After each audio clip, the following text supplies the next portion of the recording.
ولقد زينا السماء الدنيا بمصابيح وجعلناها رجوما للشياطين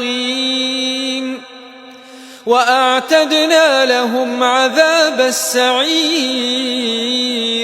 وللذين كفروا بربهم عذاب جهنم وبئس المصير إذا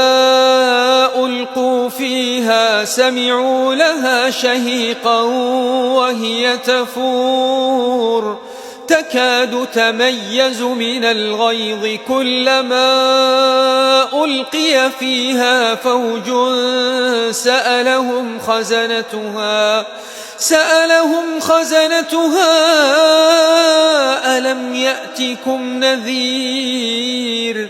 قالوا بلى قد جاءنا نذير فكذبنا وقلنا ما نزل الله من شيء إن أنتم إلا في ضلال كبير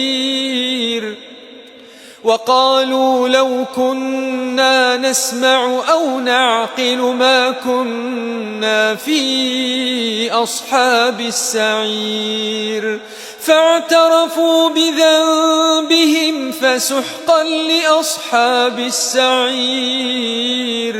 إن الذين يخشون ربهم